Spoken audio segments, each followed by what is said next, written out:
Bonjour. Alors, cette fois, je vais vous montrer un petit outil que j'ai développé qui permet d'animer un chemin et un tracé. Donc, vous pouvez voir qu'on a d'abord une flèche qui se fait, on a un élément qui vient suivre ce chemin et à la fin, le tracé vient se fermer. Alors, comment on peut utiliser tout ça de manière simple, encore une fois, sans point clé, etc. On aura des actions qui vont se faire dans la timeline et certaines dans le panneau essentiel. Dans le panneau essentiel, vous allez avoir accès à tout ce qui permet de modifier un peu la forme de tout ça.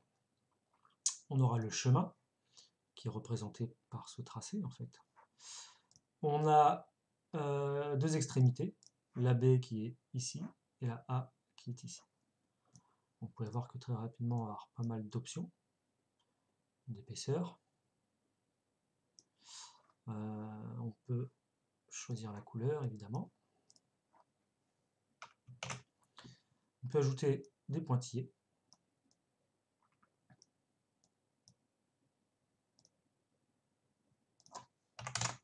Par exemple. Donc on voit que tout est gardé et on peut même demander à avoir une animation sur les pointillés. Donc, vous voyez, je peux accélérer l'animation ici. Voilà, pour avoir des pointillés qui sont animés ou pas. On va pouvoir modifier, alors là c'est les extrémités, donc vous pouvez voir que si je grossis un peu, là on a des pointillés ronds, on peut avoir des pointillés comme ça, des pointillés comme ça. Et l'autre option, c'est qu'en fait, quand on n'a pas de pointillés, on peut avoir des angles ronds, ou, on ne le voit pas ici, quand les angles sont plus saillants, ça se voit. Voilà, on va enlever l'animation sur les pointillés.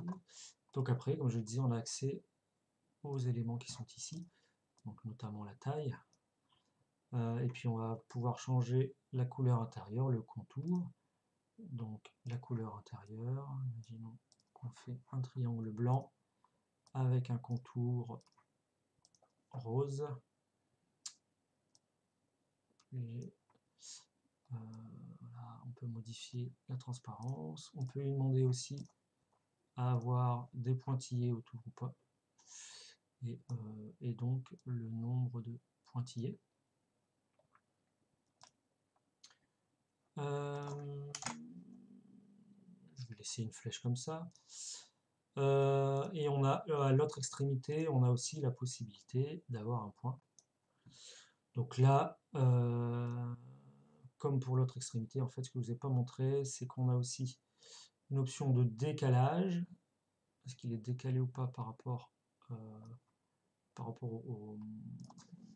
bout de notre chemin. Et on a une rotation pour bien caler l'élément comme on veut. Donc là, c'est un triangle. Et on peut le déformer. Le nombre de sommets, on peut avoir une étoile par exemple. Voilà, on peut augmenter ça. On peut obtenir un rond ou ce genre de choses, voilà, si on a envie. Moi je vais mettre un rond, par exemple si je mets toutes les valeurs à 100, ici nous aurons un rond et je vais lui faire aussi un contour comme à l'autre. On va le faire à l'inverse et on va réduire la taille. Et voilà l'animation qu'on aura. La flèche est peut-être un peu grande.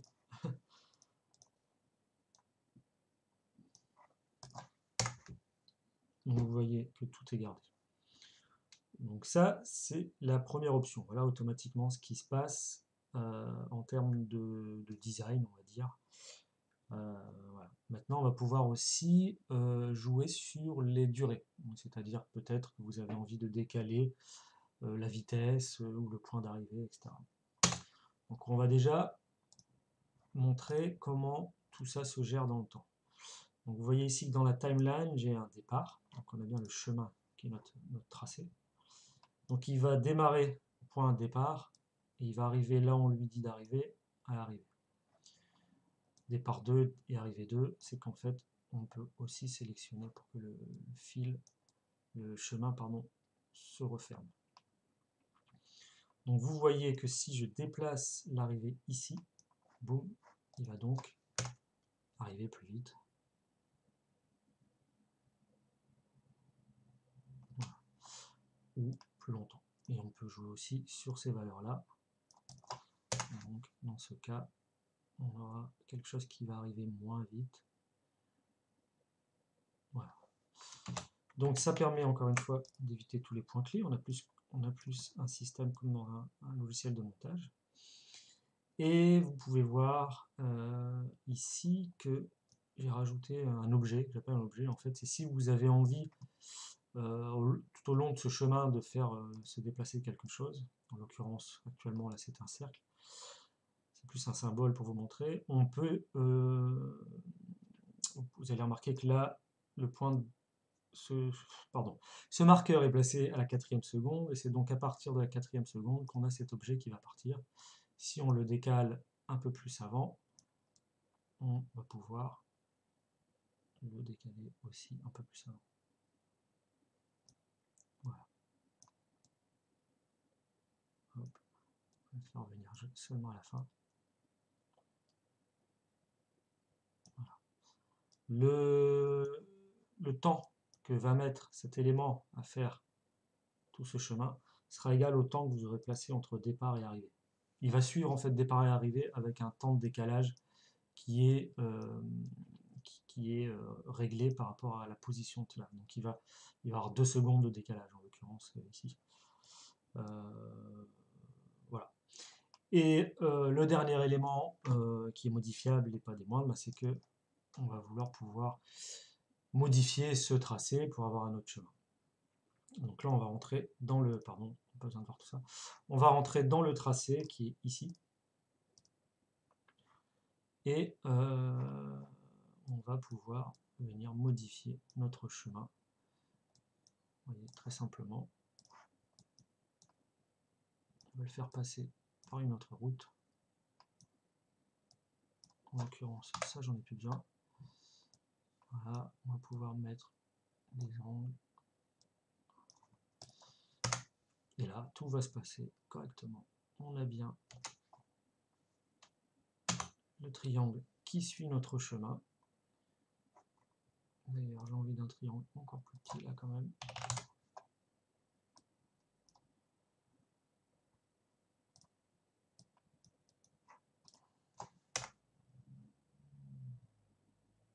Voilà.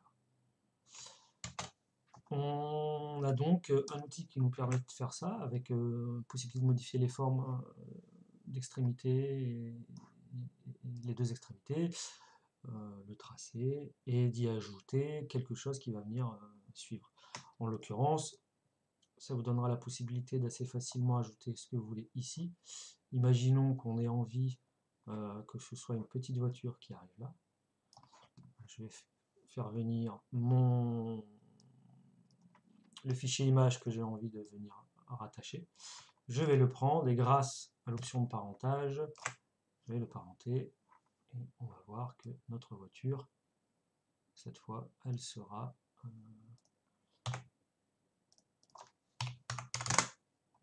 modifiée. Voilà. Donc, hop, la voiture va suivre le chemin. Donc, si on la fait un peu plus petit, voilà, notre beau monsieur va pouvoir venir. Voilà, ici notre chemin. Je vais l'enlever pour vous montrer une autre possibilité qui est que on voudrait pouvoir, comme vous pouvez le voir, je vais enlever l'objet. Ici au départ, on a une petite animation automatiquement. Hop. Et bien, cela, donc, ce sont nos deux extrémités, l'extrémité A et l'extrémité B. Il suffit juste de décaler dans le temps le point d'entrée du calque pour décaler dans le temps son animation d'entrée. On peut donc commencer le trait et seulement après avoir le point. Ou alors, avoir notre point qui démarre et démarrer notre chemin plus tard et notre flèche aussi plus tard.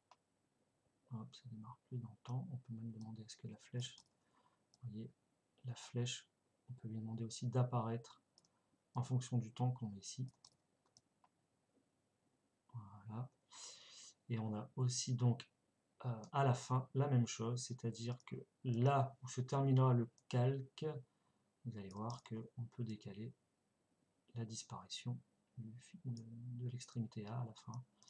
Donc en l'occurrence, nous on va vouloir que ça se ferme juste un petit peu avant, on va juste décaler, pas besoin de point clé.